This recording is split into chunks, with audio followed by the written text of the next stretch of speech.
Մեր սերունդը կարծում եմ գիտակցում է այսօրվա մեր քաղաքական իրավիճակը, ներքաղաքական, աշխարհաքաղաքական իրավիճակները, մենք կրում ենք մի բան, գենետիկ հիշողություն։ Ինչպիսի քաղաքականություն լինի, ինչպիսի կուրս լինի, գլոբալիզացիա, աշխարհաքաղաքական իրավիճակի հետ կապված, մեր սերունդը արյունով է դա կրում։ Իմ պապիկը, իմ տատիկը, իմ ծնողներին են փոխանցել ցեղասպանության այս ուրեմն իրողությունը, ես իմ երեխաներին եմ փոխանցել, իմ երեխաները հուսով են, որ կփոխանցեն։ Իմ տղան Հայասպետի դպրոցի աշակերտ է։ Երբ որ ինքը իրեն հարազատների հետ մտնում է երկխոսության մեջ, ինքը իր տեսակետը առաջ է քաշում, ասում եմ մնա քո տեսակետին։ Դե մեծերը գիտես, տարբեր կարծիքներ։ Խիղճս հանգիստ է, որովհետև կարծում եմ, որ մենք չենք ուրանա մեր ցեղասպանությունը, այն ցեղասպաններին, որոնք ցեղասպանեցին մի ամբողջ ազգ, 1.5 միլիոն, իրենց հողի վրա, ի տարբերություն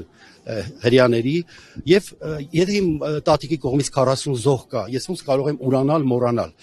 Նրանք վերևից հսկում են, ես հայրենական միության նախագահ լինելով անում եմ ամեն ինչ, որպեսզի մեր հիշատակը վառպայենք, այդ ցեղասպանության այդ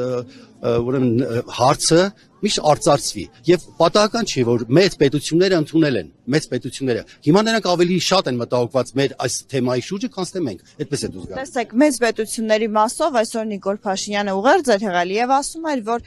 այն հայոց ցեղասպանությունը դարձել է նրանց ձեռքին խաղաքարտ եւ ով ինչպես ցանկացել է այդպես շահարկել է այս հարցը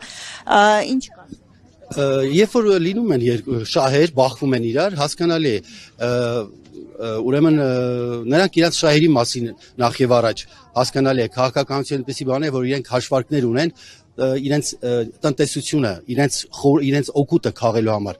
բայց մենք այնքան խորիմաստ այնքան հերատես ու այնքան խելացի պիտի լինենք որ մենք կարողանանք ճկուն լինել եւ օգտվենք ում հետ ինչպես վարվենք փաստը որ մեծ պետությունները ընդունել են եւ այստեղ այլ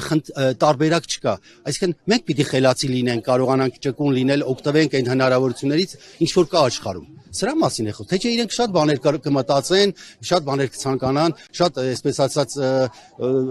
բաներ կարող է մոգոնեն իրանցից։ Մենք պիտի խելացի լինենք, մենք պիտի կարողանանք ուժեղ լինենք, մենք մեր իրավունքի տերը պիտի լինենք, հասկանում եք, մենք պիտի չմոռանանք այն ինչ որ եղել է իրականություն է։ Դա փաստ է։